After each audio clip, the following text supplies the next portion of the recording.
All right, guys, welcome to the Tim Black Show. Glad to have you. I have a guest who I've had on the show before. He's a friend of the show, friend of me personally. He's a writer, producer, filmographer, filmmaker. He's a killer. He's in California. His name is Kevin Ronca of Right Brain Studios. What's up, Kevin? What's up, Tim? That's probably the best intro I've ever got, man. I appreciate you. Thank you. Huge fan of the show. Huge Hey, fan of man, the show. same thing here, man. Huge fan of your work. And hey guys, for the record, I met Kevin back in 2015. Man, these guys used me for a documentary. What was the name of the documentary, Kevin? The Revolution Televised. Revolution Televised, man. And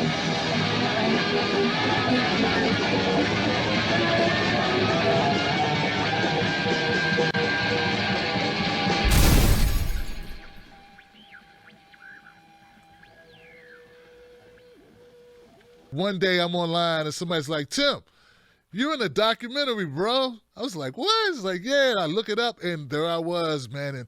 And it was the way it was done, brother. I was so proud. I told everybody, I was like, look, here I am. I'm immortalized. Look at this. Great job. It means a lot, man. It means a lot. When you reached out, it was like the same thing. I was like, oh shit. Like I didn't know if you knew or not, and I'd been watching the show for a while, so that was big for me. When you were aware of it, that was really cool.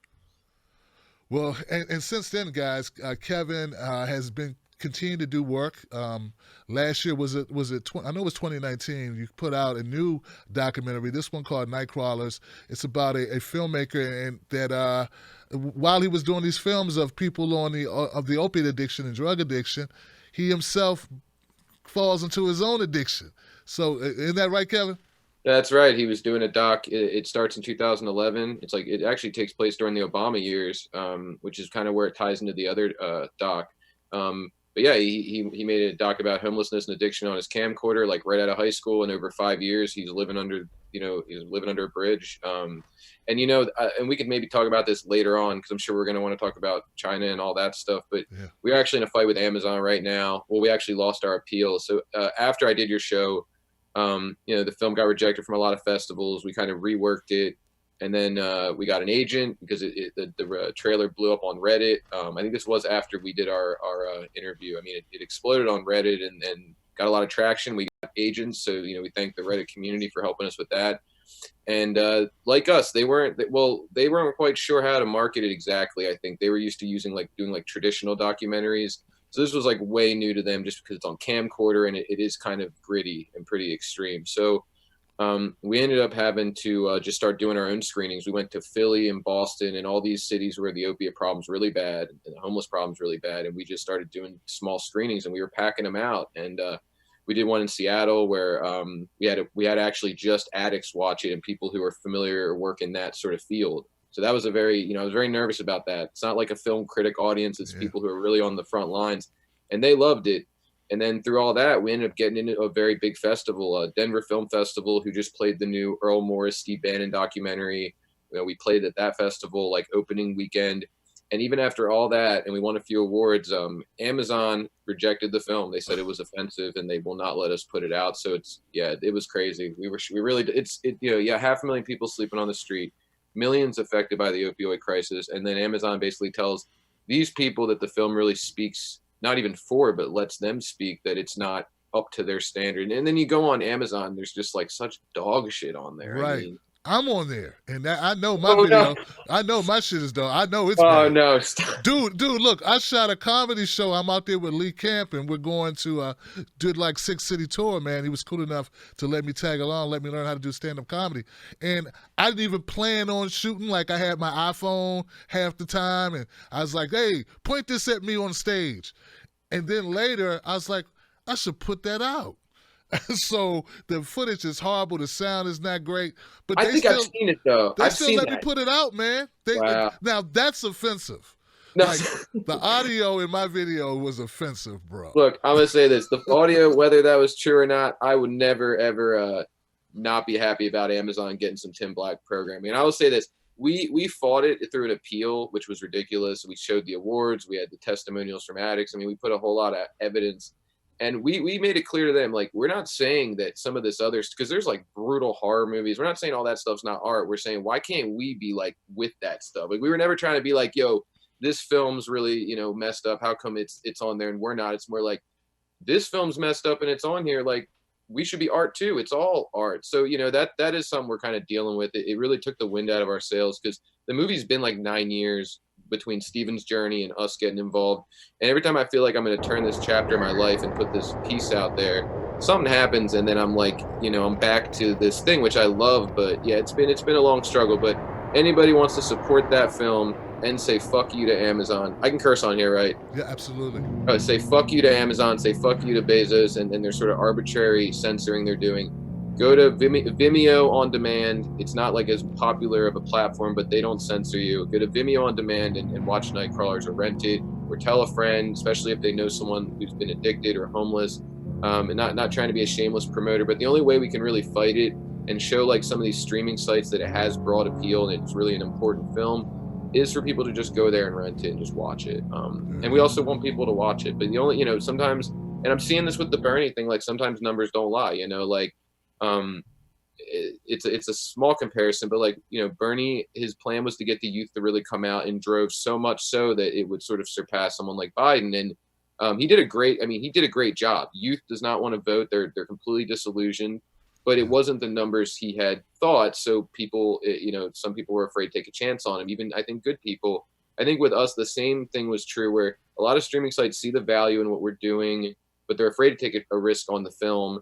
And I think if the numbers are to go up on the platform, it's like, look, no, this movie has appeal. Like you may think it's risky, but people are really coming out for it. So, you know, that's Well, definitely, man. We're gonna link up everything. Any link, all links, gonna be in the description of this video, and I'll tweet it out too, man. Let people know what's up. excellent. And I'm really sorry to hear that, man. I don't see what. I mean, it's the real, you know, it's real, authentic, gritty, but it's real. I mean, it's reality, and this is what people are living with it. If you can't stand it captured on film, you should take a look at it in real life, is what I would tell anybody who has a problem with it. But that brings us to where we are today, and part of the reason for this interview is, so, you know, the coronavirus has people freaking out, man, and people are worried. I mean, I'm freaking out a bit because I got kids at home, and I'm used to them going to school, and they can't go to school. And, you know, even when the mailman comes, I'm like, what's up with the mail? Like, I keep hearing news stories every day. There's more people affected every day. And when I last spoke to you, Kevin, a couple of days ago, we texted each other. You told me you went to China with your wife, with the family, and just so happens you were there when this was like going on. You were like on the ground in China during this time. And I said, this was perfect. So you offered to come on and tell my audience about the real deal about the coronavirus on the ground in China. And I don't even know where to start, man. This is such an interesting that I have you here, brother, to tell me. Just where would you like to start? Yeah, where would you like to I'm go? happy to be here. And because I've been doing my sort of Corona tour where like a lot of the different progressives have been calling me up, and I know you guys all have different audiences, I would love to not retread in all the same spots, but obviously like give everyone the context of why I was there, and then let you sort of ask anything you want to know, because I mean there's a lot of angles to it. I've noticed that can't even facilitate like a whole talk. I mean there's just everything. And so maybe I just tell people kind of how I ended up there, because I did not go there to shoot a documentary or anything. Right. That was sort of just circumstantially happening. So my wife's from China, and you know, for years she didn't even get to see her family. So we started taking a trip once a year on the Chinese New Year. And so last year was the year of the pig. This was the year of the rat. So and I'll get to that actually later. But so we look forward to this trip like all year. You know, my wife, she's happy here, but she has, you know, she would, I think at times much rather live in China. And sometimes, and I can certainly understand why, having spent some time there. So this most recent trip, you know, we were so excited about it. I mean, it's like, whoa, Kevin, we got to put a pin in that, man. We got to come back to that part, because I never hear that take. I've never heard that take where someone says that there are reasons why it'd be good to live in China. So anyway, we're gonna come back to that, man. I gotta write that down. Go right ahead. Yeah, I'd love to, and I'm sure people are gonna be like, "What?" You know? Yeah. So so we took the trip. We left on, I believe it was January. I don't know if it was the 11th. It might have been like the 13th. Don't quote. I should know this. I think actually, no, I'm sorry, because we came back early and it was a 1 month trip. Okay, I left on January 19th. Okay, so you know, we flew out, got there on January 20th because of the way the time difference is, and Yeah, so it was just supposed to be a family trip, and I brought this big, like, space age looking camcorder, and I was like, I'm gonna get some classic sort of home movies. Just want to have some footage. I mean, it's like my wife, you know, she gets to see her 95-year-old great grandmother who's been through all of China's intense history, like once a year, once every 2 years. So I wanted to film a little bit of that, and it just so happened that, you know, 2 or 3 days in is when, like, sort of the word started to spread amongst the people, and there's a huge misconception from Westerners, very condescending opinion, that like North Korea, like Chinese people are like third world, and they don't know also like what's going on, and the government has fooled them. It's just simply not true. A lot of them are well aware that not everything their government says is true, just like us. But it's just under their rules. It's not something you voice out loud in public, and that has nothing to do. You know, everybody can have their own opinion of that. But the idea that in their own apartments they are like, you know, everything my leader says is, I mean, especially because he passed a law making him like lifetime leader. I mean, do you really think that the Chinese people are well educated, smart people with a very big understanding of history? What it more so is China is doing so well right now compared to where it's been. China's history, they have some of the most resilient human beings on the planet, and this ties to the corona, especially compared to Americans. If you look at what they've been through under the massacre of Mao Zedong, under, are you still getting me in? You Yeah, know, yeah. It screwed up for a second, but then it corrected itself. yeah, I mean, if you look at the massacre of Nanking, which was when Japan invaded in the early 1900s, and it was nearly like Holocaust level body numbers. They were just massacring the Chinese. Dynasties have fallen. SARS, I mean, the Opium War, which destroyed China, and then once China was weak, all these countries invaded China and took 50 of its trading ports. Like, China has like crawled its way. So the fact that they're a world power, it is kind of amazing. And there's like a certain resilience, even if you don't like appreciate their style of government, you have to respect it, because their people are, I mean, they're very tough. I mean, what I saw in China was very different than what I saw here.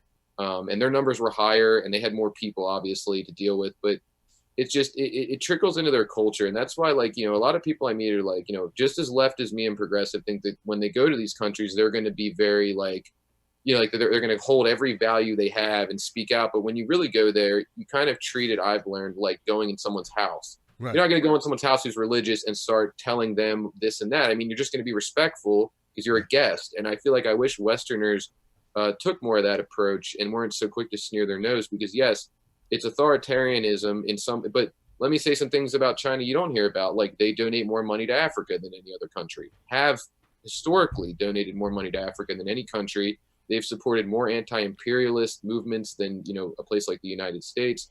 So I feel like China should get I think we get fed a lot of propaganda. I think they have a lot of issues, but we should start taking a more well-measured approach to these countries, I think.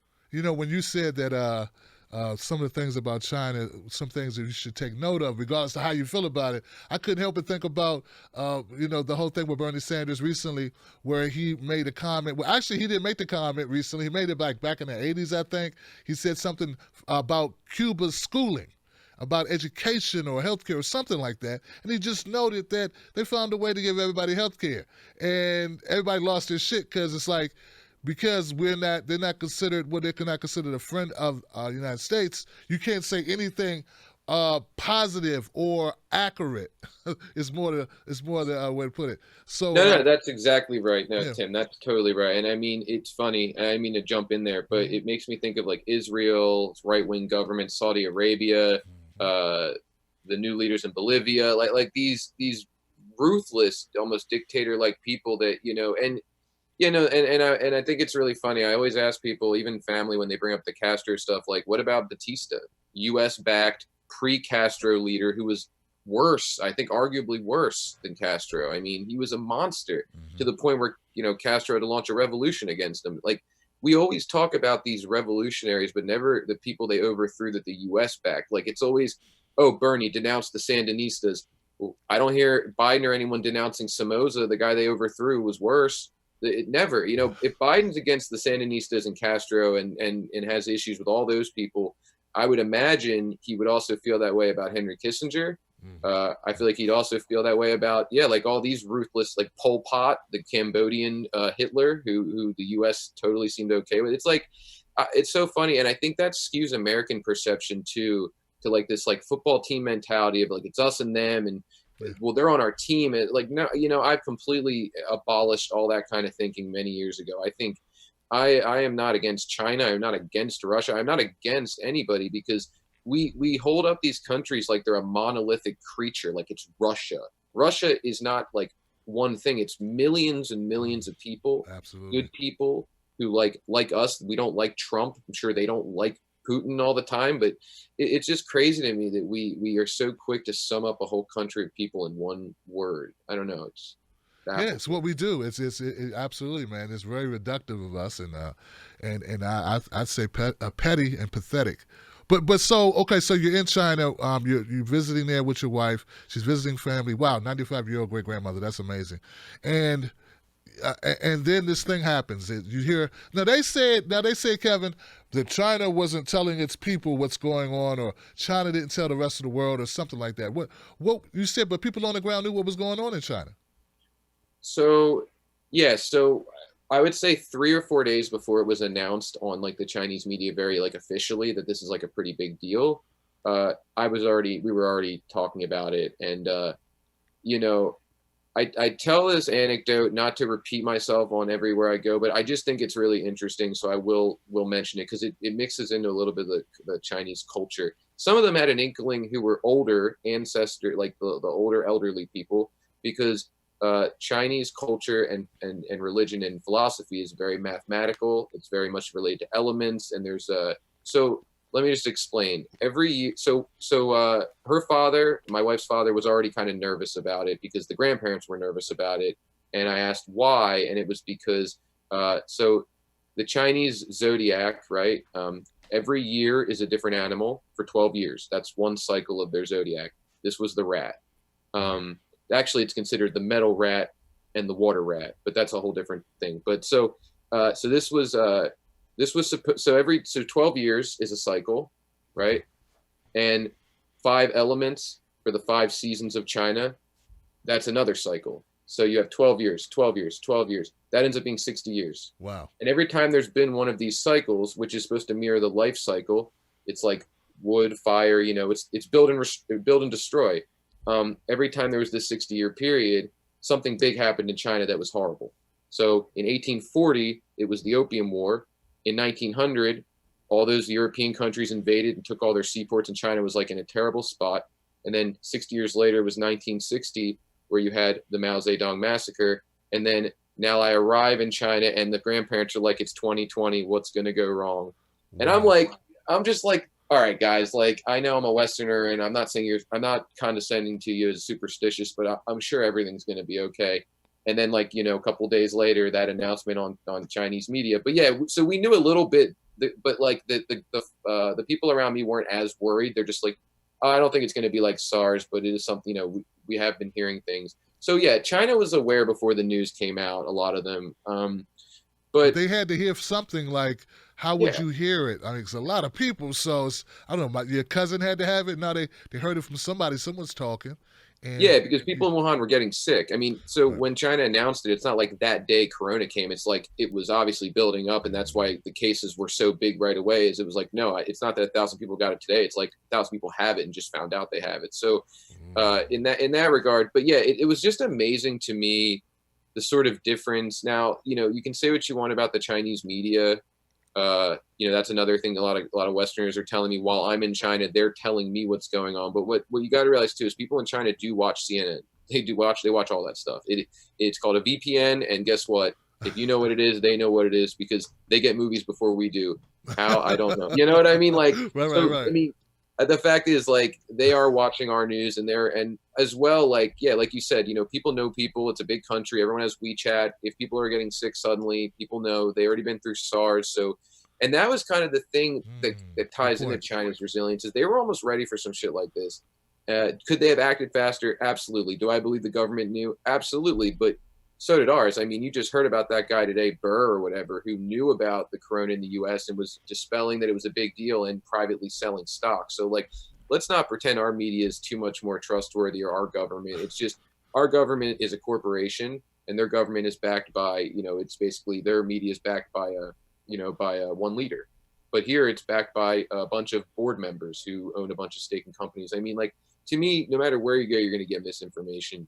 I've yet to decide which I think is really worse, MSNBC or the Chinese news. I almost think I might watch Chinese news, but overall, overall though, I think sure you can always handle this stuff faster. I definitely think that's true, but they also they whipped into shape really quick because they have one leader and he has the final word on everything. No bureaucracy, no one to go through. Right. There's no debating. They're like, look, landlords are going to stop charging for rent.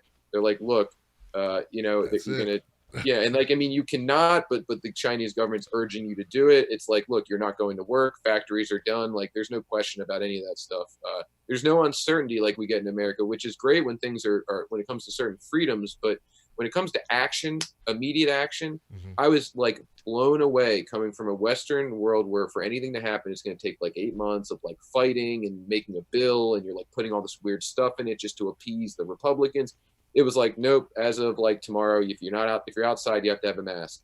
If you're going anywhere, you're going to be scanned walking into Walmart, you're scanned walking into the mall. If you're not passing, you're rejected, you got to leave or you got to be in the hospital. Hospitals are being built overnight, and there's certain wings they're taking you into the hospitals that are only for people with corona. It's kind of amazing, like, to see that uniform quality so fast. So I think there's a good side to everything, and I think that's the good side to having one leader. Yeah, until it's bad shit. Like until it's yeah.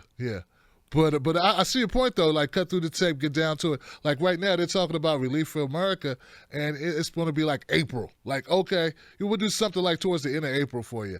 Like, there are people who are struggling now, who are hurting now because of this. Like, if you live on tips, or if you, I don't know, if you're Uber, I don't know. Like, average Americans are hurting immediately once things shut down. So.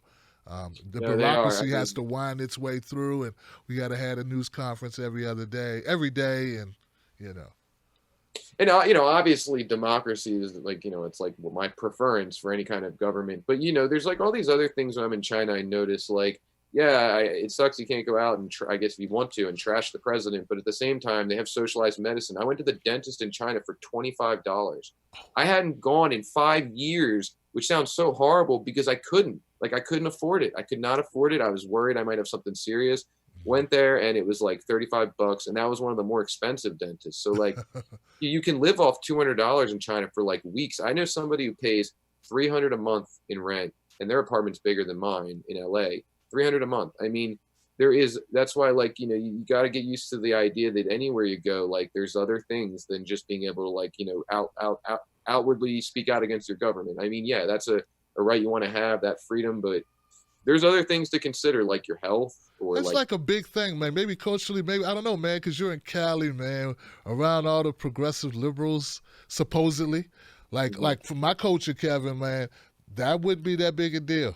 Like, because we know, you know what I'm saying? Like from the hood, it's like, we can't speak out against the government. Like, what are we going to say? Stop fucking us? Stop screwing us over? I don't know. But like the way I was raised, the way people, particular people in my neighborhood, how they conducted themselves. So I don't know, man. It's just a culture shift that people would give you shit about not going to China and giving them the right there, Fred. Not telling them how to run their government. Yeah, that's crazy, man. Yeah.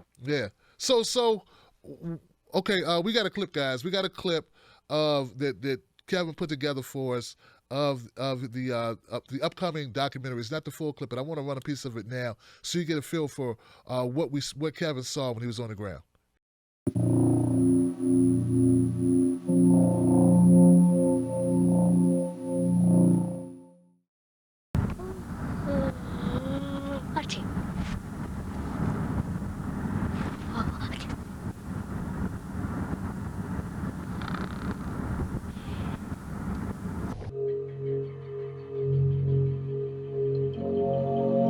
He says there are two extreme scenarios. The outbreak is brought under control, or the other extreme, of course, is that the virus is like influenza, which means that it cannot be contained and it will spread.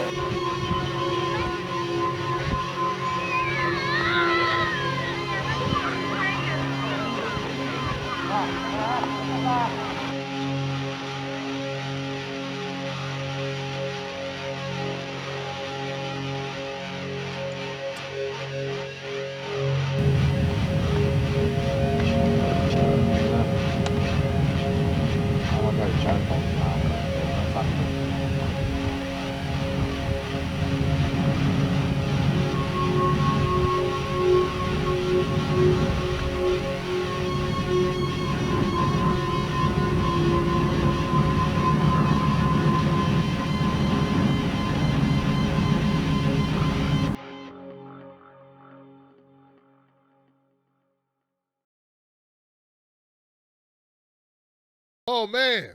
Yeah, That yeah, man, the that's smart. feeling, That's Kevin. smart. Like I told That's you, smart. man. Like when I saw it the first time, man, that all your documentaries always give me a feeling. It's always I always walk away with a presence, and that once again did it for me, man. How was it to shoot that?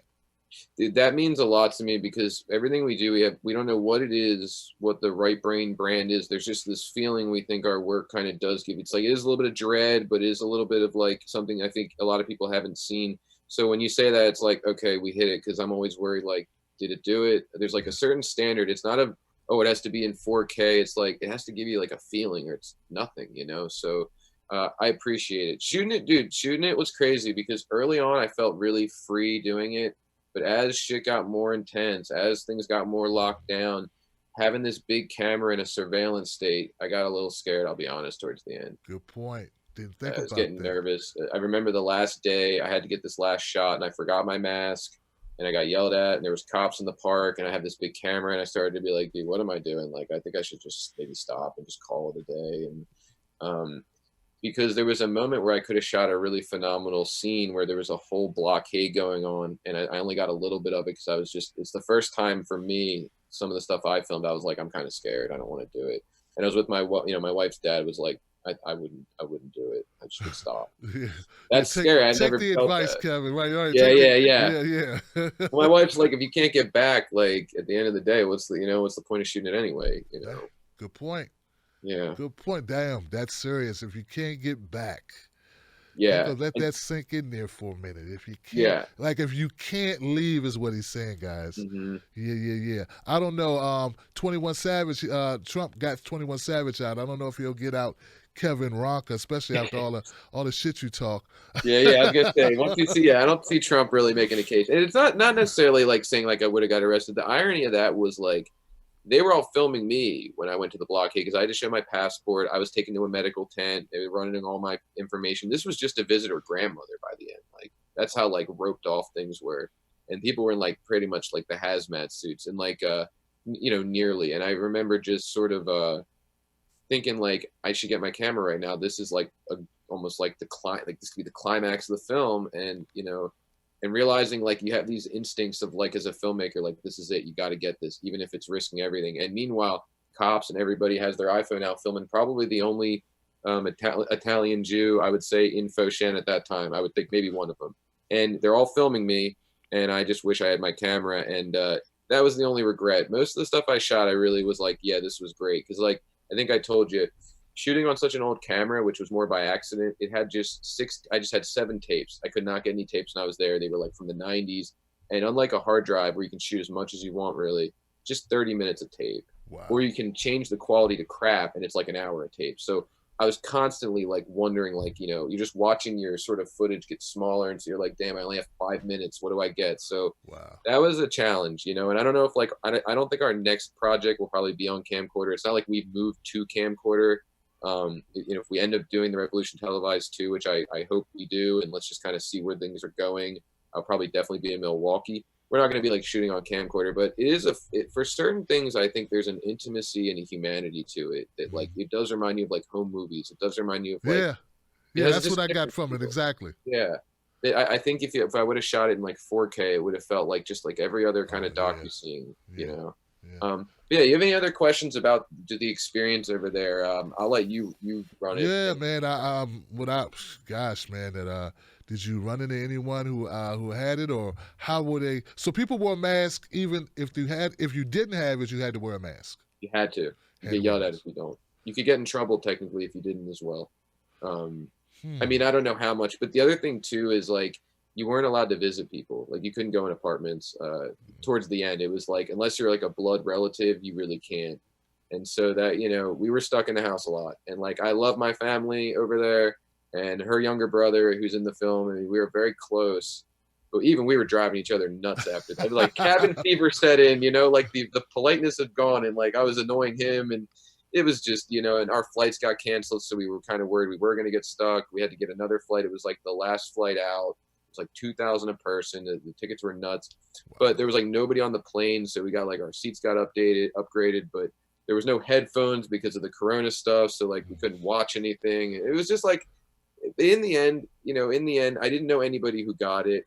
but I did see people get rejected for their temperature at the mall and stuff like that. Like I saw a guy try to go into the mall and he beeped red, and they beep your head and it's green or red and it has That's the temperature. crazy. And they were just like, nah. And the So wife. that's was what you mean saying, when you say they were scanning you. You were scanning you to make sure yeah. you're Oh healthy yeah. enough. Yeah. It's almost like a barcode. Like they have these like scanner things, and when you go into any building, they're like a guy walks up in a suit with a mask on, and he puts it to your forehead and scans you, and it gives your temperature almost right away, and it's either green really or like red if you don't like pass more or less, and it beeps. And I ended up getting scanned probably like 100 times when I was there. You know, like everywhere I went, every time I went in the complex, every time I left, because I was walking around, I would go to the mall, and you just see like a line of people just like doop doop. You know, it was like at the grocery store, like just. Wow. It was interesting, but I didn't set off an alarm until I went to the airport because I was in a rush to go. You know, it was our last flight out. I was nervous, couldn't get back.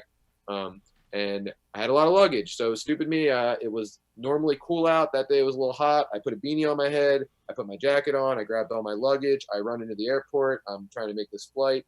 And the doors actually have heat sensitive. They can actually check your temperature in the door. Wow. And it doesn't tell you. So I walked through and set something off.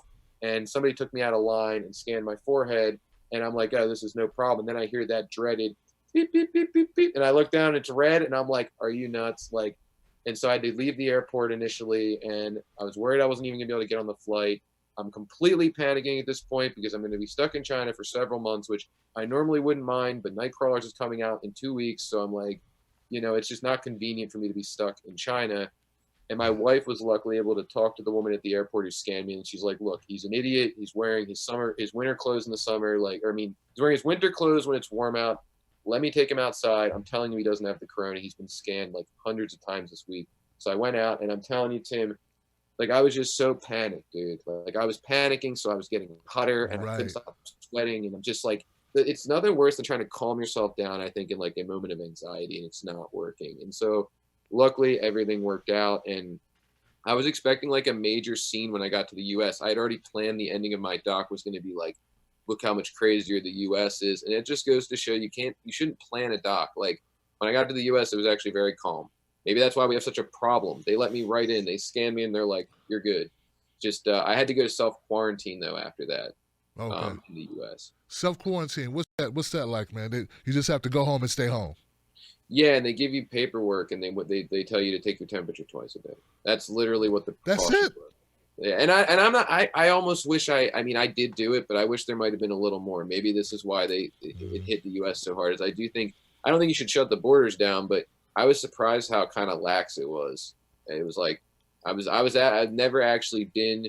It's the fastest it ever took me to get through customs. 15 minutes, I swear, 20 minutes, we were through everything. And I was outside LAX airport waiting to get picked up. Even I was a little bit like, damn, that's it. So I just stayed inside for 2 weeks, almost 3. But man, my wife worked from home. But, you know, my fear from the beginning wasn't like, I mean, for elderly people, it's them passing away. But my fear was always the economic strife. And I just knew America, like China's resilient because they've been through so much. They kind of, that mixed with how quick things can happen, they're kind of like ready for disaster. I feel like America isn't really ready for a disaster. I always thought we are like the most vulnerable country. We are so propped up on like nationalism, and we bully so many countries that we've instilled the fear that America is the best. And if you don't go along with what we say, when we do foreign policy, you'll be scorched earth, and like we're the big tough guy on the schoolyard. But it's always like, but no one really swings, and we never really get hit with anything. And when we finally get hit, I feel like we collapse like a ton of bricks. It's like, oh wait, we don't have a healthcare system. Oh, you know, like corporations cannot save us from natural disaster. You hear Joe Biden trying to make excuses for that, like, oh, it wouldn't matter if we had a healthcare system. Look at Italy. You know, Italy's problems is not that it has universal health care. Its problems that it doesn't have enough hospitals. Like infrastructure matters. It doesn't, and also they have a very high elderly population too. My wife was telling me today, which I totally believe. They have a culture of very close social cues and things like that. Like in China, you don't really like hug and kiss people. I mean, family, I don't even see doing it because it's just not. I don't think I've seen even too many people hug each other. I'm not saying all Chinese people are like that, but every culture has their own way of interacting. And I'm not sure if that is related to Italy or not. I just have heard things like, you know, they're a very intimate culture in their own right. Just the customs, the customary the customs and interactions and, you know, But no, I think it's a shame Biden said that, because what he's missing the point of is, if Bernie's policies were enacted in the first place, this wouldn't be a big deal, right? Like that it's not about right this second saying like, well, look, Italy has socialized medicine. Like, yes, so does China, so do a lot of countries, but we wouldn't even be so worried if our economic situation was better. If I mean, if you look at America right now with just the wealth gap, we weren't already not ready for society as it was, most people. So Right. this is just like the knife in the back of capitalism. I think that's the Joe Biden. I don't think he really misses it, but when you spend so much time hanging out with big money donors and you have dementia, I'm sure like you're not even really thinking for yourself anymore. The recent video I saw of him with his wife, not to get off topic, where No. she has to like kind of escort him off, was, I mean, that was kind of scary. Yeah, and that's the guy that they chose over Bernie Sanders. It's amazing. They think that guy, and it's not just those actions. It's they think that guy can actually beat Trump. I don't know what guy they're looking at. They must see a different guy. They must not. The footage must change or morph when they watch it. Because when I watch it, it's obvious Trump's going to dance circles around this guy. They're so everybody, even friends of mine. I mean, they're just very much they're really drinking the Kool-Aid on this one. And the shame for me is, everywhere I go, I have like neoliberals telling me, even people I know closely as friends, calling me a privileged white cis male because I don't want to vote for Biden. And it's like, it blows my mind. What's Biden going to do, Kevin? What are they telling you Biden's going to do? Oh, I don't know any policies our about whole it. goal in life is to beat Trump. That's the only goal. It doesn't matter about Okay. dignity and how many. I know a lot of great activists. I think of like Maria Estrada and a lot of the great Latin activists in California. I don't know if you know her. She launched a great underdog battle in the recent election. She was the one going to the people's houses who work for ICE, like some of the worst people, and with a bullhorn and just blowing up their spot. I messed with her. She's a badass, but I'm saying, I know a lot of these people a lot of these neoliberals like only hear about these kind of minorities. They only hear about them really on MSNBC. They don't really know anybody who's really going through it. They just hear what that's like. And when you actually know people like we do, because we're progressives in these movements and who do deal with this stuff, and I know people like in North Carolina who were fighting neo-Nazis on the front lines, they're not voting for Biden. So you can call me a white privileged male, you can call anyone you want that, but at the end of the day, the people who are really vulnerable are not really voting for Biden. A lot of them aren't. And I was going to ask you, because I'm very curious. I'm seeing like Kyle Kalinske, a lot of these people I watch, and like they look like they're starting to throw the towel in. Do you think Bernie will or should drop out, or do you think he should go to the convention? I was curious what your thoughts on that were. Dude, I think he should go to the convention. That's how I always look at it. I look at it like you get more if you go all the way than if you do some concession. Just go. Anything can happen. I mean, come on, man. I think Biden can implode at any moment. I have no trust in him, and I believe Bernie's the right way to go. I believe he has so much to offer this country. So that's where I stand on it. I'm not called into the day, so they can do what they want to do. I'm not. I agree with you there. I think, I mean, look what happened to Howard Dean, dude. One scream on TV, one goofy noise in his career, like, and he was probably even less like of a liability than Biden. I think you give Biden like 3 more months, just watch the nonsense, and on top of that, like I would think getting as many delegates as you can, because the thing is, he is going to need Bernie's voters. Some people are saying he's not. If you think that Biden's gonna beat Trump in the South, you're nuts. If you think enough middle-aged black voters are going to be able to beat the overwhelming, also the Trump base is quite large, and he's going to get some of those Biden people who voted for Biden in the primary. I think he's going to get some of those moderates. I think Trump and Biden's going to have more. If it does have more like crossover appeal, I think Trump's going to win that. And I wouldn't want to gamble on that. I would much rather go the Bernie route and want to bring people in that would never vote for Trump. And so I think that Bernie should stay in as long as he possibly can to the convention. And I've heard the guy on the Humanist Report said this, and I think it's pretty genius. He should start playing hardball, even if you're not going to run third party. Just the threat of it would scare them so much that you could probably drag them a little bit. That's what Mike said. Yeah, and I think it's smart because he said that's what Trump did, and like, I'm not saying take the Trump playbook, but when you're dealing with corporatist, sociopathic, elitist warmongers, the only way to deal with these kind of people is hardball. Bernie could cure cancer and they'd hate him. They really would. It's so sad. Like, he could do anything. It's really almost like sad to watch the way they bullied him around. And that brings me to another question I want to ask you. It's your show, but I want to ask you what you think of the Tulsi stuff. But we can get back to China. But this Tulsi thing happened today. So Well, you know what? Before you do Tulsi, because you know we're going to talk about Tulsi. Yeah. Let me tie in the Corona with Trump, because I think it's going to help Trump. Because I think with the settlement, the solutions that they're coming up, the remedies for it, to try to mitigate the financial collapse of our country, I think all Trump has to do is pan a little further left, and he will endear himself to a lot of people. I know a lot of folks who are not into Biden would change their mind if that check that the left wants to give, which is like 1,000, turns into 2,000. Yeah, and let it be with it's going to have Trump's signature on it. So, what do you think? I think you're absolutely right about that. I was saying the same thing yesterday. I was like, if Trump ends up delivering on this, and if in November the coronavirus, whether he has anything to do with it or not, is gone, I think he very well might take the election. I mean, and it's sad to say that, but that's the thing. Like, even if he has nothing to do with why the corona is completely gone by then, right? Even if it's going to look good. And Biden, I mean, if you look at his record, it's not great. I mean, how many wars was started under Obama? And again, like the people saying, like, don't you care about kids in cages? Yeah, I do. Biden put some of them there, by the way. Yeah. So, you know, you're not going to be able to sway a lot of Hispanic voters into trusting a guy who had very close to the same immigration. The rhetoric wasn't there, but it just comes down to, do you want to be stabbed in the front or you want to be stabbed in the back? To me, like, it doesn't matter who puts you in a cage. I mean, it matters. I'm saying they both put you in a cage. If it were me, I don't know if I'd like it better if he was being nicer about his rhetoric. Just like I don't care if he's nicer about his rhetoric before he bombs my country, I bet. Mm-hmm. Just the fact that the bomb drops. I mean, that's the thing with Biden and the Democrats largely in general, is they have gotten so caught up in what they think is like a wokeness. I hate to use that word, but they think that the language matters. Like Biden, you know, condescending to us, like, I understand what's at stake. Like, I hear you. Yeah, it's like there's no real conviction.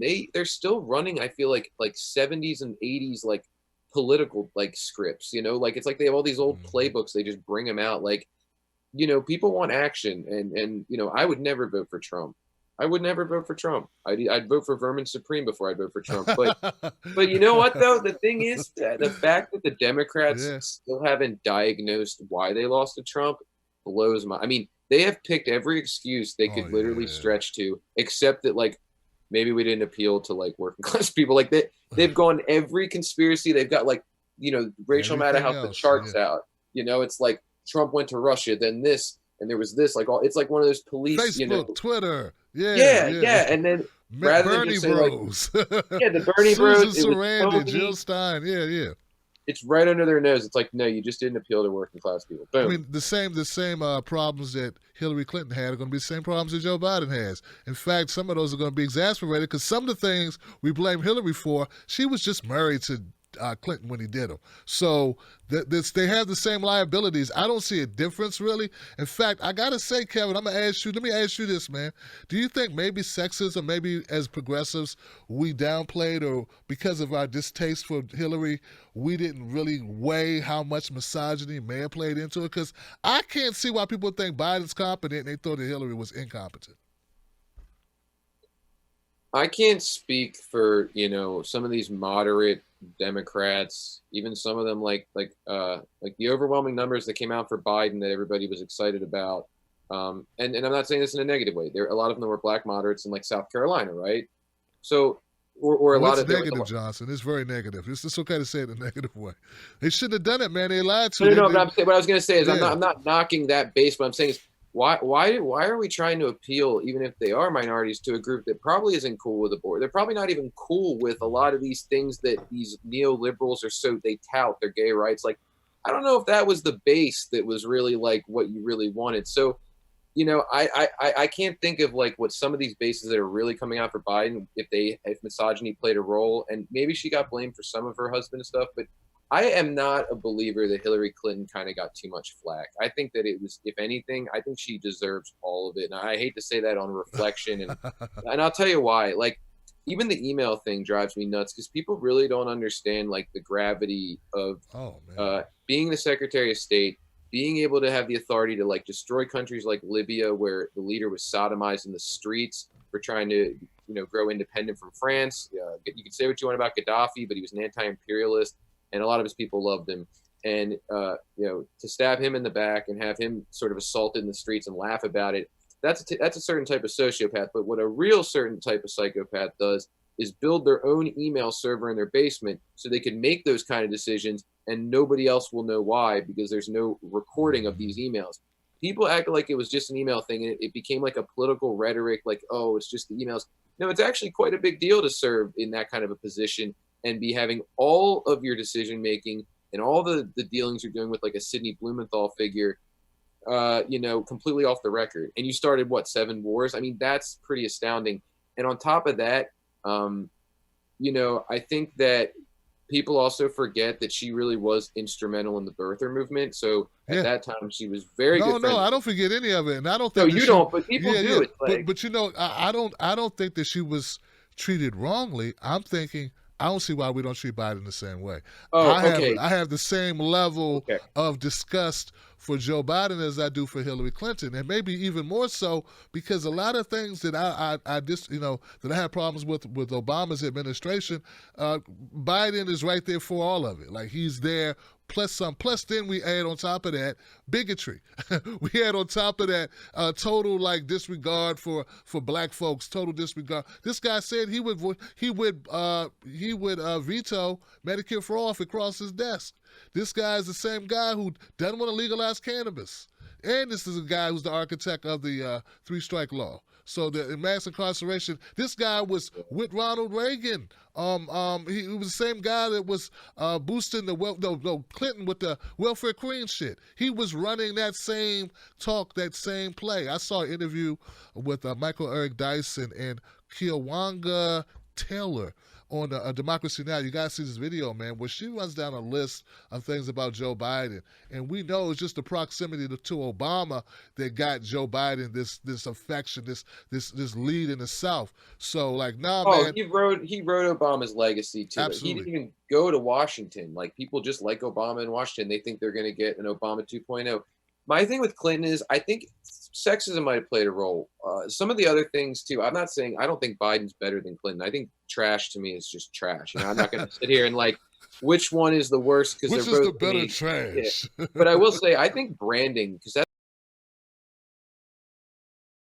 kind of innocent old man, works a little better than Clinton in a $10,000 Armani kind of bodysuit that looks like something like the North Korean dictator would wear.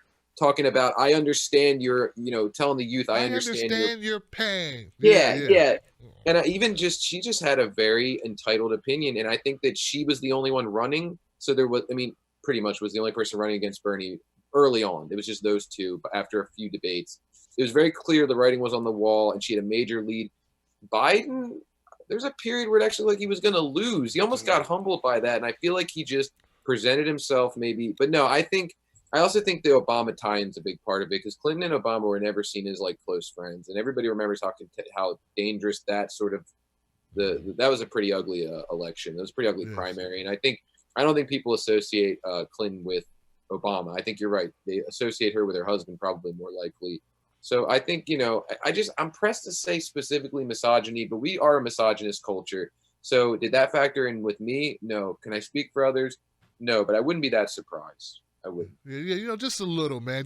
I just can't believe that people came out for Biden. It's like, why? But I guess they came out for Clinton too, to a certain extent. What do you think about the theory? Because look, you say what you want about Republicans. They're sharper than the Democrats. They just are politically sharper. Because they're also willing to do things that Democrats won't do. I don't know about that. Well, how so? Well, they're shrewder, for one. They got a game show host to beat one of the most experienced women in politics. And they took the House and Senate that election. They have to be doing something right. And I don't think we can blame that on bigotry. I'm not saying they're good people. I'm saying they're shrewder. Right. And they have a much less of a standard, because they don't take they don't try to take the high ground sort of identity politics approach. They don't even care. They literally are shameless. So in that way, they're able to stoop lower without surprising their base. And I think because the Democrats have tried to build themselves as the heroes and the Captain Americas, they end up running into trouble there because one, when they do their misdeeds, they get called on it. But two, they can't go as low as the Republicans can. So I do think that has kind of affected them, because I have heard theories, and I don't know if it's true, that the Republicans were scared of Bernie, so they had Republicans vote for Biden. And I wouldn't be Yeah, that surprised. I heard that. I heard that I as wouldn't be well. that surprised. Yeah, but I look at it like the Democrats kind of they got their stuff together finally. Like as far as their corruption and their duplicitous activity, that the shit they did, Super Tuesday, man. I mean, that was a stroke of conniving backstabbery that is biblical, man. Like Whole new level of fuckery. It was a whole new level of fuckery, dude. Yeah. Dude, like to get they even got Beto. Like I forgot who Beto was. They dusted his ass off and dragged him into a saloon in El Paso to help Biden. And this was the guy, he said, no, Biden's, horrible. Like, we need to get past this type of politics. And what, 6 months later, he's endorsing them. I mean, those there's a lot of reckoning. There's a lot of reckoning, I think. There's a lot of reckoning now about a lot of people that progressives were telling me, like, oh, you just don't know Beto, or you just don't know this person. And it's like, no, you didn't know this person. He had an incredible branding behind him, because I never thought Beto were. I mean, I'm pretty far left in a lot of the people I spend time with, and I hate the spectrum, but just to say, kind of, I don't even think progressive matters anymore. But I'm pretty far left and socialist, more or less, and even I'm not big on his gun policies, and I don't even own a gun. I don't really like the idea of Beto O'Rourke. I'd be like, Beto O'Rourke, come over to my house and take my. Come on, you're not going to come over to my house and take my gun. Right. You showing up people's doors. I mean, he's just a terrible politician. I think. Like, I just think he's really bad at this. I think he picked up a lot of momentum because people didn't like Ted Cruz. Like, that was really all it was. Is that was he looks really cool next to Ted Cruz, but once we got to know a little bit more of Beto, he was trash. He was like that character they write into a show, and you think he's going to be this great big new addition to the cast. In like 1 or 2 episodes, people just ain't fucking with him, and then a few more episodes later, they just mysteriously write him out of the story. But they brought him back. They bring him back seasons later, like they did with Beto. They brought him back. Like you said, they dusted him off. They put him out there. But like, did that really sway Texas? I don't know. Maybe it did. Who's to say?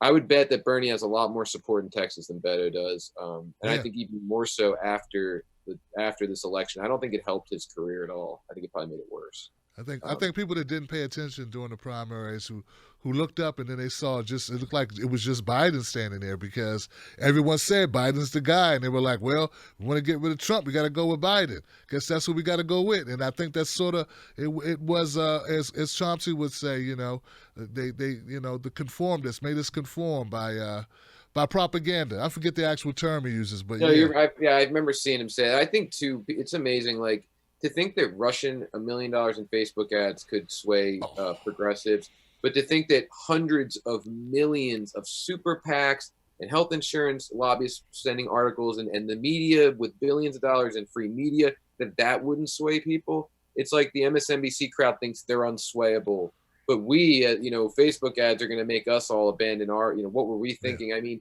that condescending tone and that sort of like, we don't need you behavior, and then they want us to join their team and help them in this battle with Trump. And then if you don't join their team, it's all your fault.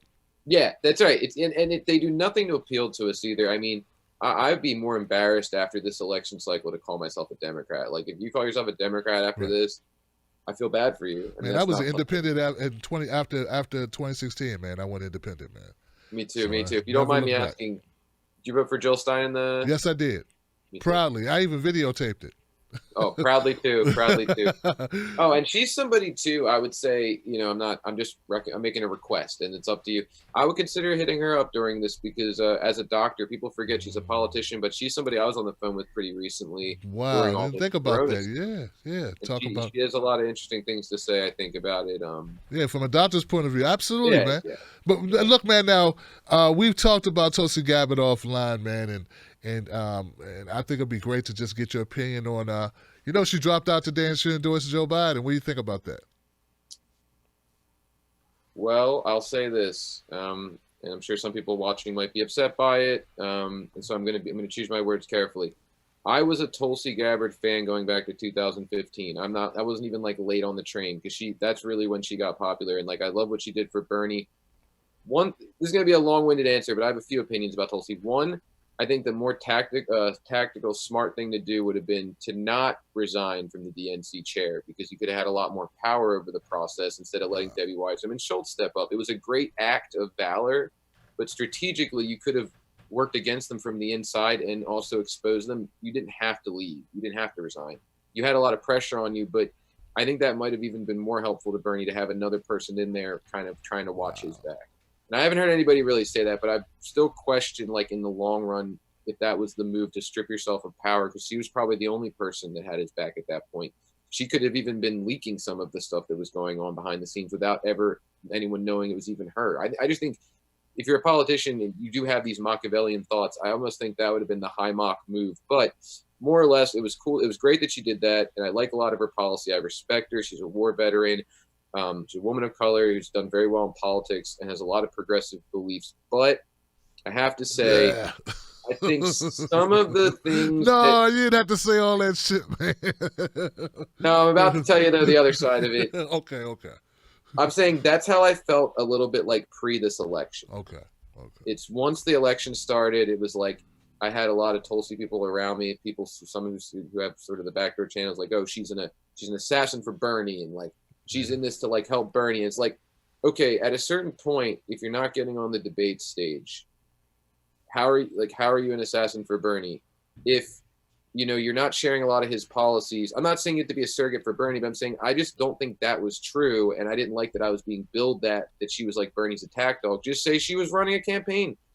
She's welcome to in democracy.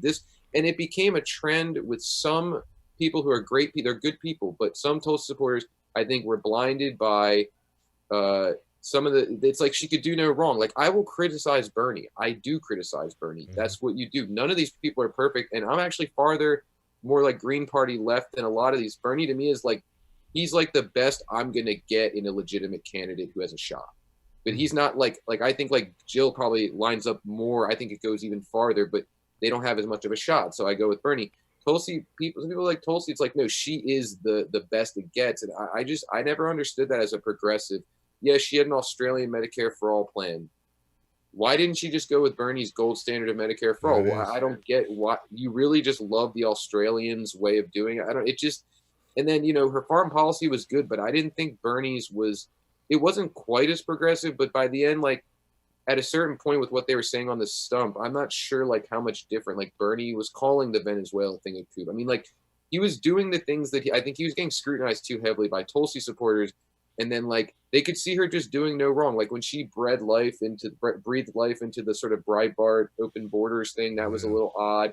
The late-term abortion thing was kind of odd, because that's another sort of, like, Republican talking point.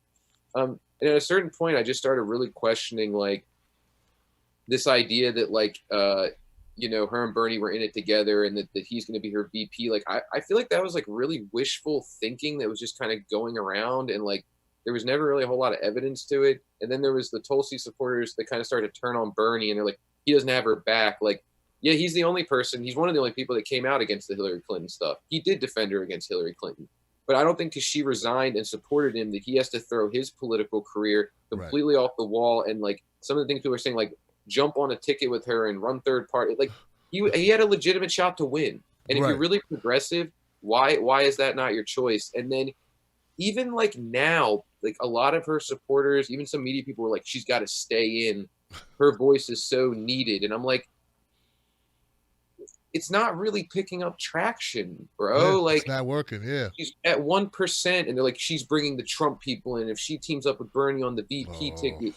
And I'm not saying that's a horrible thing to think, but just like we thought Bernie was going to bring out the youth, and I kind of criticized him for that and appealing more to older minorities. You got to admit, Tulsi didn't really bring out that crossover appeal never really took off. It just didn't. And like, I think it was weird that when Pete and them, and they all had a lot more delegates than Tulsi did, they dropped out and they got behind Biden, and we hated them for it. And then really right now, when Bernie really needs a little bit of backing, Tulsi did the same thing. And like, then I have Tulsi people that are trying to already like come up with the talking points rather than just admit like, hey, maybe we were wrong about her when we kind of maybe she's Bernie. A politician looking for what's most advantageous for her. Maybe she wanted a deal. Maybe she's got a deal. Like maybe possibly she's not a saint. Is it possible? Exactly. Yeah, I mean, you know, and Exactly right. yeah. And what I I'm didn't sure I'm like, going to get flack for it, but no, but they were what I just want to say. What I already have people telling me like, well, no, she probably did it for the VP slot, and it's just like, oh, look, come I welcome all people's opinions, but some of you are just you're just really like getting a on. little, it's getting a little cult like She's still toxic, man. Biden's not going to offer anything publicly. I don't think. He's going to offer no. anything. I think unlike Buttigieg and them, who probably cut deals for something like guaranteed, I don't even think anyone offered her anything. I think she got out and is hoping because she didn't really trash Biden too much. Which, by the way, if she was such an anti, what is it, imperialism and regime change, why was she so kid glovey with Biden? Because she knew he might win. Yeah. She thought, I'm going to leave Biden and Bernie, whoever knocks it out. How is that different than some of these other politicians we're totally lambasting? They're politicians. I'm not even saying she's a horrible person at all. I think she has some good ideas. I'm saying the sainthood of it and some of the, like, she's the real anti-establishment. Like, I mean, she just supported a major warmonger. I mean, like, she is a politician. I still think Bernie was the most progressive, and I would debate night and day to anybody that didn't think he was the most progressive. But you know what really pissed me off, Kevin, is that a couple of, like, a particular very virulent Tulsi supporter, like, he was like, yeah, I kind of gave it away by he. Well, I guess here's some he's. It's a number of guys. There's a few. There's a few. Yeah, he accused me of, supporting Bernie for monetary reasons. Though I'm not connected to the campaign, and I've never been to a campaign rally or introduced him or traveled around with them or got hotel rooms on their dollar or any payment at all from Bernie. And I supported Bernie in 2015 and 2016. So I have I have real beef with not just Tulsi, but Tulsi's people. Now, I'll go on the record. And this is the first time me saying this. At one time, I was talking to Tulsi and those guys. When they saw me stand Bernie, all of a sudden, they dried up and there was no more conversation. But they did invite me to a couple of events, to a couple of debates that they were going to pay my airfare and my hotel. Okay, and my ticket. And I turned it down because I felt like I would be compromised if I did that. Now, I'm not saying they bribed me, but it sure looked like they were doing this for a reason.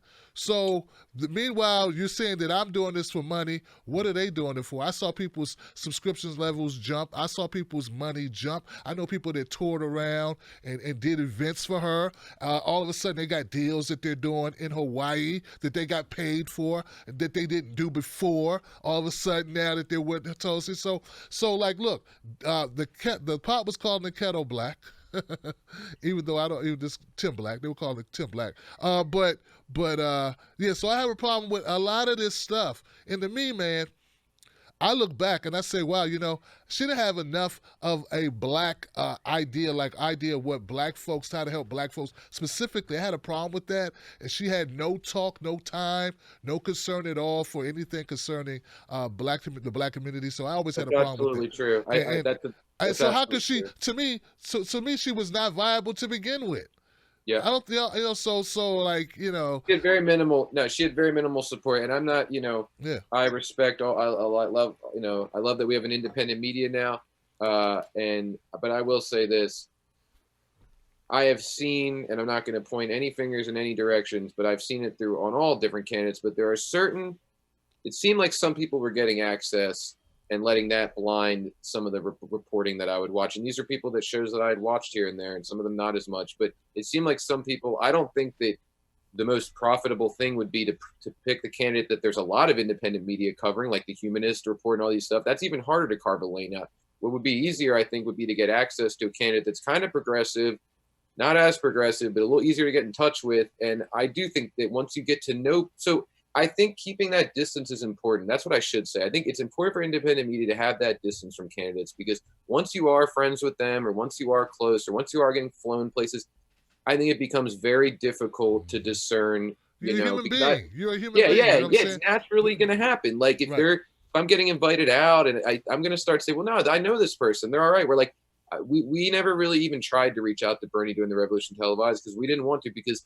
we did meet Jill along the way, and it's hard to say if whether or not maybe we covered her nicer because we got to know her. That we're humans. Might have I didn't get anything for it, but I think maybe just getting to know her on a human level, I thought, you know what, It has she's to a influence friend of you. mine. Yeah. But I think that that's exactly why you should try not to do that. And again, I only made one doc and became friends after we had already made it.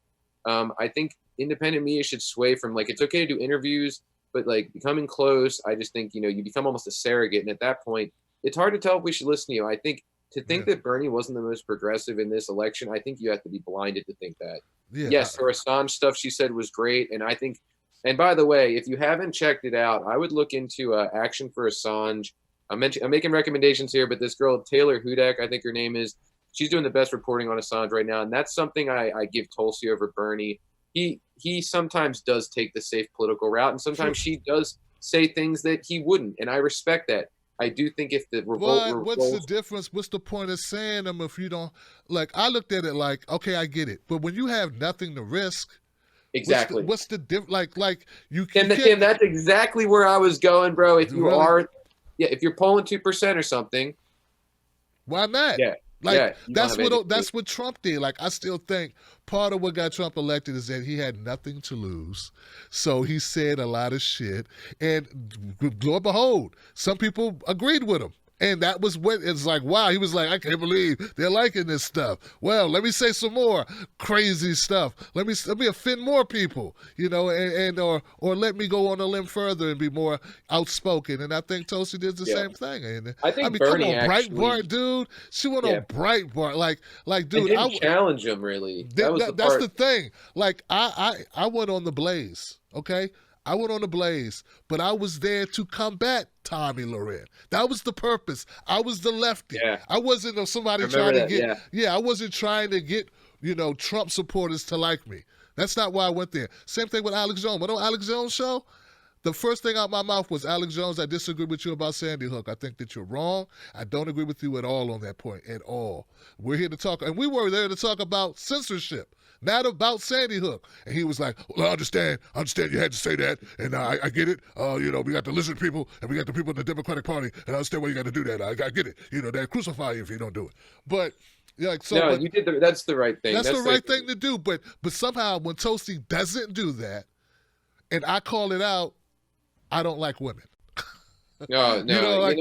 I'm getting paid. It's I actually think dude. I like Bernie. I think Bernie too. Like, look, she made a lot of great points about regime change on the debate stage. She did, but I think what Bernie said might have even been more controversial it was 2 debates ago, where he was saying like we need to start taking a much more weighted look at Americans' foreign policy, going back to like America going around toppling. Like it's kind of similar to what Tulsi said.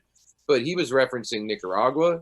He was referencing Cuba. He wasn't just saying like now with Iraq. Like he's talking about, not just under the Clinton regime. He was talking about historically. And that is something that I think more politicians should be talking about, because you have to look at how we got here. You can't just look about 8, 10 years ago.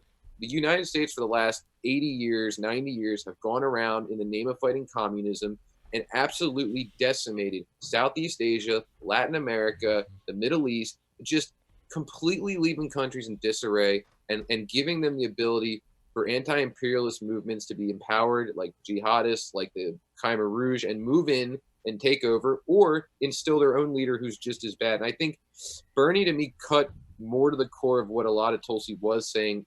To me, that felt it felt more powerful, and it felt even more off the wall and bold, because he actually had a much higher chance of winning, and he was willing to literally call in question all of the United States' history with imperialism, even using like the word, I don't know if Bernie said imperialism, but he more or less did. And I think even using that kind of word in regards to America is powerful, because, a lot of the countries we villainize were anti-imperialist. And I think that even if you don't like some of those countries, I don't know how you can't respect anti-imperialism, even like a Castro, even, a lot of those people, and they supported each other a lot of times. People in Africa, even China was supporting, I just think, I think that I liked her foreign policy, and I think for her supporters, it's as bad as I felt when Bernie like endorsed Clinton last time around. I'm sure you're feeling that same feeling when he finally got behind her, that I was like, man, I kind of thought he was more anti-establishment than I didn't think he would come out for her, but he did. And I think you have to just accept that these are politicians. They have to do sometimes what they're going to do. And they also sometimes sell out. They sell out, Tim. They do. They sell out. She sold out. No sellouts. Right. She sold out. I don't know how I'm trying to dance around it like she sold out. Like She just She did. she's a warmonger, and I don't think she got anything for it. I've already had Tulsi people come after me like, that's conjecture. You don't know if she can get a VP slot. Oh. Why would she? What leverage does she have? What happened was she went, you know what? I didn't knock him. I'm going to get out now. I'm going to see if maybe I can get something. But I do not think Biden initiated that. I do not think he was worried about her 2%. Yeah, I don't think Obama called Tulsi Gabbard up in the middle of the night and told her to go throw in behind Joe to help push him over the finish line. Like, I don't think that happened. And anyone who's that delusional, who thinks that Tulsi is standing in the way, oh God, her endorsement is pivotal, it's symbolic at least. At the best it's symbolic. And the only person that stands to help is herself. Okay, so no, it's not a get. It just further throws salt in the wound of Bernie Sanders that she didn't come out during Super Tuesday or shortly after. Yeah, you know what I noticed? It's like, I feel like in this race, all of the, it's like if it was a relay race, all of the moderates kind of fell in lockstep, and you had like Elizabeth Warren, who I don't consider a progressive and I despise with all my being, but she was trying to run in that lane, and Tulsi was kind of definitely more in that lane. They all just like bumped into each other and fell over, and the moderates ran away with it. Like, they all kind of like tripped each other up. Throw Yang in there too. Yeah, they all just like bungled together in a mess and like collapsed. Meanwhile, the moderates just raced to the finish line. It was sad, and I had this feeling that Warren was going to trip over Bernie or vice versa, because she just didn't know how to take a hint. We could have all mobilized around Bernie, Yang included. If they would have all gotten behind Bernie the way they all got behind Biden, not saying we were entitled to, because I'm going to get this flack like, well, he doesn't own her voters. I'm just saying, if you want progressive policy, right? If you want to do more than just send a message through like a vote, like, yeah, we got our way. If you really want progressive policy, you have to be realistic sometimes. Had they all got behind Bernie, we might have seen UBI. We might have seen this foreign policy. We might have seen a Tulsi Gabbard Secretary of State. You're not going to get that with Biden. If you really wanted to see that stuff, why are people saying now, like, well, now Yang might get something from Biden? We could have gotten that from Bernie, though. And you know what? I feel like he would have actually listened to them a lot more, because he didn't have Wall Street in his ear. He didn't have the military-industrial complex. He didn't have 80 intelligence agents just come out, people in the intelligence committee, and endorse him like they just did Biden. Like, that would have been the guy for them to get something from. Why didn't they go to Bernie and make a deal? Like, to me, that's a crusher for me. This could have went another way. We could have gotten some of those Warren people. And I don't mind. The Bernie stuff's a myth, the Bernie bro stuff, and it's all nonsensical. But I do think we could have made more of a plea. Do we, morally, should we have to? No. But this is politics. This is how you get people to join your side. That's the way it goes. If you are, arguing incessantly with a Warren supporter online, do I think you're in the wrong? No. But is it going to get their vote? No. So at the end of the day, do you want Medicare for all, or do you want to make the moral point to a Warren supporter that she's a moron? I'd rather have the morons vote, because people are in medical debt. Your Twitter win isn't going to do it. Like, for me, yeah, I know, man. I just don't buy the whole time. Even Elizabeth Warren's using that as like the toxic Bernie, bro. Let me be clear. Yeah. I'm not saying Bernie supporters are toxic. What I'm saying is Warren dropped out. So at that point, we did need people to join our movement. We did. I mean, regardless, it's not to say Bernie people are more toxic. It's saying we were in a better position than Buttigieg was out. Warren and them were out. They all had toxic supporters. But we needed some of those voters, like we just legitimately did. So, like, I do think in the fallout of that, I don't care if you send snake emojis. I did it myself. I'm proud I did it. But that was before she dropped out, though. No, it was. But I'm saying after that, there was a little bit of an effort. But I think it could have been a better effort. I think that there could have been a way to get some of those, I hate to say it, neoliberals to come over. I think there was some that were between Bernie and Biden. I'm not talking about like the snake stuff and like we shouldn't have done that. She was a snake. That shit she did to Bernie was fucking foul, dude. Yeah. That whole sexist thing, like that might have been the worst thing in the whole primary. I think that might have been the worst act that I fucking saw. Like that shit made me like, that's worse than anything Tulsi's ever done. Oh, that's worse. Tulsi was running her race her way. So let me say that for the record. She wasn't going. Tulsi was the only advocate that I thought that Bernie had, if you want to call it that, and I think it was self-serving in a lot of times. I still believe that, but Elizabeth Warren was overt. I mean, she kneecapped Bernie. Come on, man. Yeah. You know what? Let me take that back a step too. I'm not any. I think Bernie people. One of the reasons I love being a part of this movement is we will say like, nah, like you know, we're not. I'm not saying we're more toxic. We're more, I think, informed. That's why people call us toxic, is because when we get into a debate with people, we come with the receipts, and immediately neoliberals get mad when you come with the receipts. I see it every day on my Facebook page. A neoliberal attacks me. I hit them with the facts, and they're like, "You're toxic. How could you say these things?" It's like that is always it. So I'm not in any way saying Bernie people are toxic. I'm saying I just like to rack my brain and think, Warren destroyed our campaign. I wonder if there's a way we could have appealed to some of those people who I did think maybe wanted progressive policy, but are maybe skewing in the MSNBC realm, and could have dragged them in, because we just didn't get the youth turnout we needed. But then at the same time, I'm not going to dispel that I don't believe there was a lot of voter suppression and election fraud. I think it's just inherently happened. The idea it's a conspiracy is nuts to me, because I think there's no question. I don't almost buy the results to almost any of it. So I don't even want to do too much. We should have done this. We should have done that. I just and don't he even won know the first 3 states, and the people like, you know, I hear people criticizing Bernie's operation. I'm like, you know, we won everything up until South Carolina, right? Did we suck then? Yeah. Yeah, like, it's okay. hard not to do like it's just hard not to do like a reckoning and thinking like, what could we have done? But I think more so Warren, I think she was sent in to just destroy his campaign. I mean, I can't see any other way around it. I think she either from the beginning or early on made a deal with Biden. And if not with Biden, something happened behind the scenes. And maybe it was all the Kamala people joining her campaign. I heard there was a lot of advisors that moved to her. Her tone changed.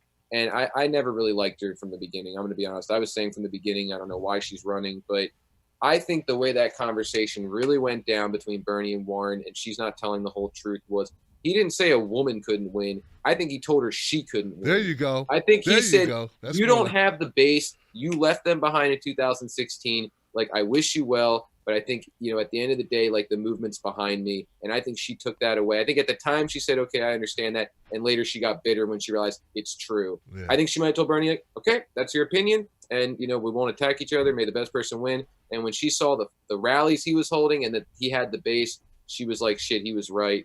And she just turned negative and salty real quick. I do not believe for a minute. But I do think Bernie could have definitely said, you're not the woman to get the job done. You don't have the base. You know, obviously she didn't even win her home state, Johnson. Yeah. That's the thing that drove me nuts. The Super Tuesday stuff, like, come on, man. Like, what are you doing? Like, that's what I mean. She was like this person who like tripped Bernie on her way out of the race, like fell over in front of him and like dragged him down with her nonsense. Dragged her down. Help me, Bernie. It's just so. And, you know, let me go. Ooh, help me, Bernie. You know, tell me this, too. How come her tone towards Bernie was always worse than her tone towards Biden, like, from the beginning? Like, almost from the beginning. I mean, from about midway in, I think, I mean, it was negative Bernie and never negative Biden. I really believe there was deals cut, and maybe it was a face-saving way of not Tulsi never attacked Biden either. She didn't. She didn't. And I mean, I think maybe she thought she had less of a chance of winning, so she was hedging her bets. But yeah, I know we're supposed to talk about China, but there's just so much going on. It's all good, man. The Corona stuff kind of eclipsed the fact that progressives are fighting for our lives right now. I mean, I'm about to dem exit after this. If Bernie can't make some, I mean, I'm probably already going to dem exit at this point. I used to say, I don't know, the third party thing, like I would love it, but is it possible? But I wish Bernie would at least even threaten to do something like that. But I do think if we're going to do it, we need to start doing it now, because there's a movement like that is not built overnight. There's just no way. It's going to take many years and many dollars. And it'd be even optimistic to say in 4 years that would be something that would be ready to run smoothly. So that's what people need to know. Absolutely. Yeah. Well, Kevin, man, tell people where to go to find out more about Right Brain Studios and your work. Okay, so you can go to on Facebook. You can find us just Right Brain Studios. I think it's just facebook.com/Right Brain Studios. WRITE. Right, like right. WRITE. Yeah. You can find us on YouTube in the same way, and I'm sure you're going to put some links in there. Yeah. As well, if you want to follow anything with Nightcrawlers, you could go to the Instagram page, which is at Nightcrawlers Movie. And yeah, I mean that's pretty much it. You can follow me at Kevin Ronca Filmmaker on Instagram as well. And yeah, and if you could leave the link in there so people could find Nightcrawlers, if you want to send a fuck you to Amazon. I want to say this to your audience. I'm worried I'm going to get like in the comments, like he's a neoliberal. He thinks Bernie supporters are toxic. I'm not in any way saying that Bernie supporters. Oh no, he's just saying he just. I think I just Kevin. wish there was something. That's all. Yeah, like, it's just like we could have just offered them some Hot Wheels or something. I don't know anything. Yeah, I don't even know what it would have been. Lunch at Denny's, anything. It's to save the country. That's exactly I get what your I'm point. saying. I get your point. It's just we just needed more people, man. And you know, I hope people get the point what you're trying to say. Yeah, Bernie supporters are not toxic. Bernie supporters are the most beautiful, diverse, working class people. I've met them, and they're just, I mean, they've changed my life. So I want to make sure I make that clear. I hope to stay friends with a lot of them when all this dies. And I think there is if it dies, this movement will continue on because just going to the rallies and being around the people. I met the Bernie crowd, or I fell into the movement in a really rough time in my life where the girl I was dating had moved out. I didn't know where my career was going, and my life forever changed. So I am like forever in debt to the progressives I've met. And I want to shout out to Graham Elwood and Ron Placone and Taylor Hudak and Tim Black and all these great. I mean, just think of a time before this when all there was MSNBC and CNN. You guys are the lifeline, and without you guys, I don't know where the movement would be. So I want to make sure you guys keep me going and keep the faith. So I want to say that you keep the faith, my friend. Like, you know. You know it, man. Thank you so much, man. Great conversation as always, and a big shout out to everything that you guys do, man. I appreciate it. Thank you so much, Tim. You got it, Kevin. All right, guys, that's it. Go check out Right Brain Studios. Look up Right Brain Studios. Like, you got to write down your vote for Bernie, even if it comes to that. I'll see you guys on the next one. It must be still Bernie and or Jill, of course. Last thing, you got it, brother. Trump. Let's talk about Trump. I don't want to say Tim Black. Tim Black, what about Trump? Maybe you want to go Trump. I said Trump. He said when you stand up and you must support him if you're talking against Hillary. I said, first of all, let's get something clear. Hillary is much more dangerous than Donald Trump. Hillary Clinton control has power. We've learned that, right? You've learned that during this election that the DNC and the Democratic Party and Hillary Clinton are able to manipulate the media. You guys know that? Yeah! You say what you want to say about how dangerous Trump is, but you know what? He can't tell the media what to print.